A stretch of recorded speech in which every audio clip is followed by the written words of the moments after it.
face to face. During the many months of protest, never have the two sides, so ideologically far apart, been so close.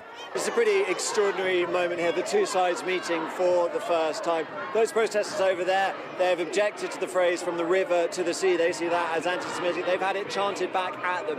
6 months into these protests starting, there's still lots of people, there's lots of feelings on both sides shown for the first time as they meet. Rape is not resistance. The government's counter-extremism czar had previously said that London had become a no-go zone for Jews during pro-Palestinian marches, a view echoed by the small number of counter-protesters here. Someone from over there gesticulated like that to him, and that is terrifying. So I think all these guys here will be terrified to go home wearing their flags because they might be set upon.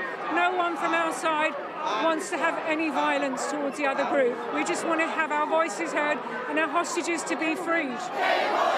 There was little sympathy for that from those we spoke to on the other side. They have the right to peaceful protest too. No, Why not? There's a genocide. No, because it's a genocide. They're murderers. Anyone who's complicit, anyone who's silent is complicit. That's correct. This was the 11th march organised by the Palestinian Solidarity Campaign. They had predicted that hundreds of thousands would come. If it didn't meet those numbers, that may be because the government has, over the months, come to embrace the positions held by those marching, on an immediate ceasefire and on getting much more aid to Gaza.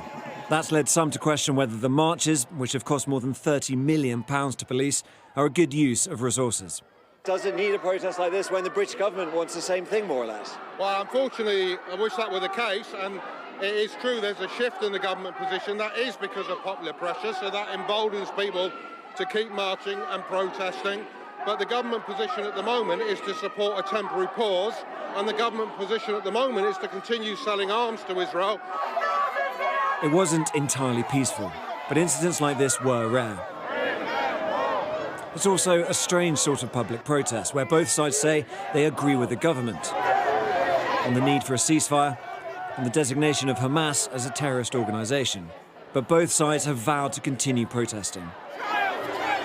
Today, visceral confirmation of how deep the divisions really are. Tom Cheshire, Sky News, Central London.